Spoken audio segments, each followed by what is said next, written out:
इस होटल को चलाते वक्त इनकी फाइनेंशियल कंडीशन इतनी खराब हो जाती है कि ये इस होटल को एक यूरोपियन के हाथों में बेचना चाहते हैं, और तो इस होटल को जो है हॉस्पिटल में कन्वर्ट कर दिया जाता है। देखिए, हम जहाँ कहीं भी रहते हैं उसकी एक अलग पहचान होती है किसी चीज़ की वजह से, चाहे वो स्कूल हो, कॉलेज हो, हॉस्पिटल हो, रेस्टोरेंट हो, कुछ भी हो सकता है जो हमारे एरिया में फेमस होता है, और उसकी वजह से हमारा ये जो प्लेस है वो और जगहों पर जाना जाता है।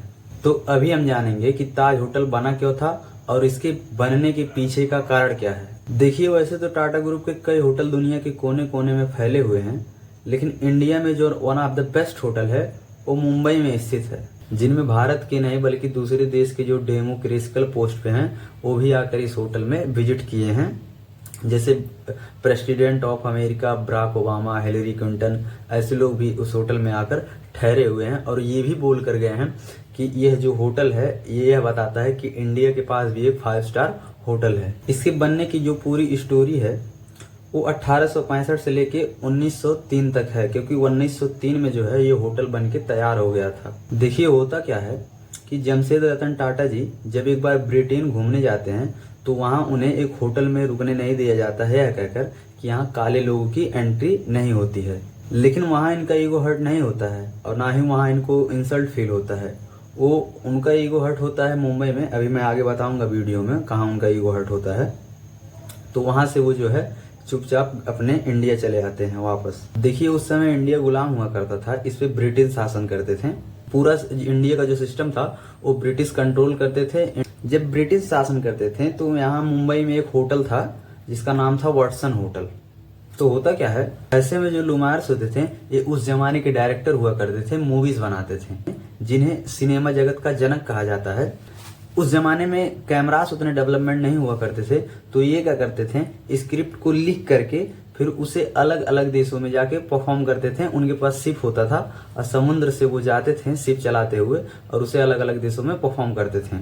एक बार होता क्या है कि ये 7 जुलाई 1896 को ऑस्ट्रेलिया जा रहे होते हैं, क्योंकि मुंबई जो है वो समुद्र के किनारे है।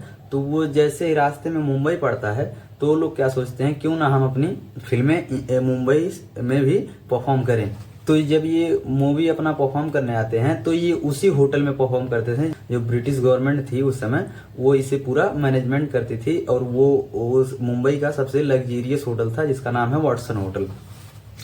तो जब ये लोग इसमें परफॉर्म करने आते हैं तो यहाँ के जो मैनेजर्स होते हैं वो सिटी में मैसेज भेजते हैं लोगों के पास कि यहाँ पे लुमायर्स जो है अपनी मूवीज जो है परफॉर्म करने हैं, तो जिनको आना है वो आ सकते थे। जब ये मैसेज जमशेद रतन टाटा जी के पास पहुंचता है तो वो भी ये मूवी देखना चाहते थे, क्योंकि उनको लुमायर्स की जो मूवी होती है उनमें बहुत इंटरेस्ट रखते थे, उनकी मूवियाँ देखने में बहुत पसंद करते थे। तो जब ये होटल में मूवी देखने जाते हैं तो वहाँ ऐसा रूल था कि मतलब वहाँ ब्रिटिश जो थे वो गेट पर जो है एक कपड़े का तख्ती लटका कर रखते थे, इट्स लाइक पोस्टर, कि उस पे लिखा था dogs and Indians not allowed, जिसका मतलब यह है कि भारतीय और कुत्ते अंदर नहीं आ सकते हैं या उनके लिए नहीं है। इस वजह से जमशेद रतन टाटा जी हैं जो वो मूवी नहीं देख पाते हैं। अब इनको यहाँ बहुत इंसल्ट फील होता है, क्योंकि इंडिया में ही वो अपने ही देश में जो है वो मूवी नहीं देख पाते हैं। उसके बाद ये घर जाते हैं और अपनी बहन से कहते हैं मैं एक ऐसा होटल बनाऊंगा जिसमें किसी भी प्रकार का भेदभाव नहीं होगा।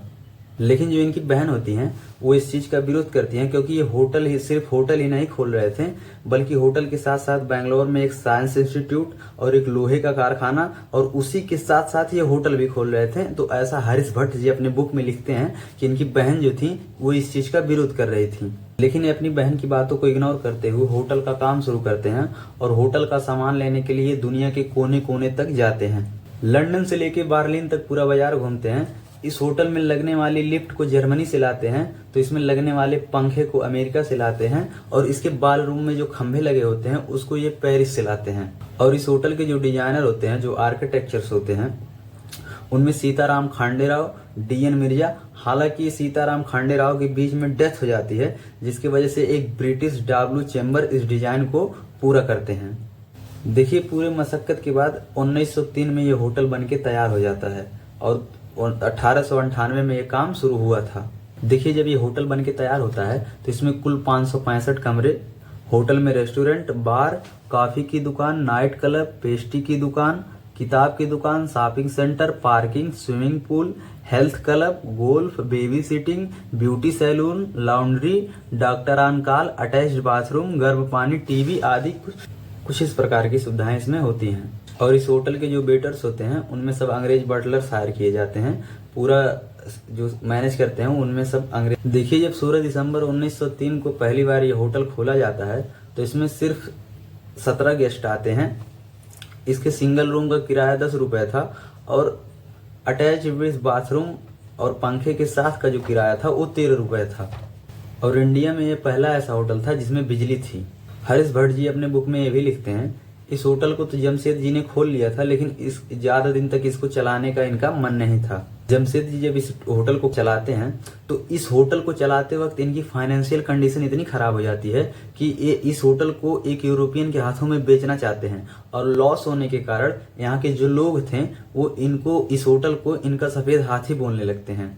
लेकिन फिर कुछ पैसों की वजह से बात नहीं बनती है, फिर ये वापस खुद चलाना कंटिन्यू करते हैं। कि उस समय इस होटल की जो कुल लागत थी वो 25 लाख थी और अगर आज के पैसों से कंपेयर किया जाए तो लगभग 127 मिलियन अमेरिकन डॉलर होगी। इस होटल के बारे में कुछ ऐसी भी मिस्टीरियस चीजें हैं जो कि ऐसा भी कहा जाता है जो डब्ल्यू चैम्बर्स जो इस डिजाइन आर्किटेक्चर के काम को पूरा करते हैं वो क्या करते हैं, इस होटल का जो फेस है वो समुद्र के साइड करना चाहते हैं लेकिन वो जाते हैं ब्रिटेन घूमने के लिए। फिर जब वापस आकर देखते हैं तो इन्हें जो होटल का फेस होता है वो सिटी की तरफ देखने को मिलता है, जिसकी वजह से लोगों का कहना है कि वो क्या करते हैं कि उसी होटल पर चढ़ के वहां से कूद के सुसाइड कर लेते हैं और उनकी आत्मा जो है उसमें भटकती है। अब मुझे नहीं पता कि किस हद तक ये बात सही है लेकिन ऐसा लोगों का कहना है।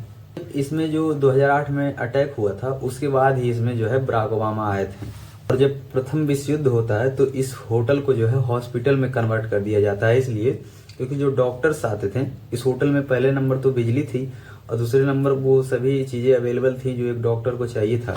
जब जो सैनिक घायल होते थे उनको यहीं पर एडमिट किया जाता था, यहाँ से जो डॉक्टर थे वो आराम से इलाज करते थे। लेकिन कुछ लोगों का ऐसा भी कहना है कि ऐसा कुछ नहीं हुआ था, वो कोई उनका इंसल्ट नहीं हुआ था। उनका वो एक जमशेद रतन टाटा जी जो थे उनको एक लग्जरियस होटल चाहिए था भारत में जो कि वो बनाना चाहते थे, उनका ड्रीम था बहुत पहले से। कुछ लोगों का ये भी मानना है, लेकिन मैं जो आपको बता रहा हूँ ये मैंने बुक वगैरह पढ़े हुए हैं, कई हरीश भट्ट जी की बुक पढ़ी थी टाटा स्टोरीज, तो उसमें ये सब चीज़ें मुझे मिली जो कि मुझे लगता था कि आपके साथ शेयर करना चाहिए। तो यह एक छोटा सा इन्फॉर्मेशन था आपके लिए मेरी तरफ से। तो मैं उम्मीद करता हूँ आपको पसंद आया होगा और आप अच्छे से जान पाए होंगे और ऐसी ही कई मिस्टीरियस चीज़ें मैं आपको देता रहूँगा। थोड़ा इस पे मैं रिसर्च कर रहा हूँ जो मिस्टीरियस चीज़ें हैं। आज के लिए बस इतना ही, मिलते हैं किसी नेक्स्ट वीडियो में, तब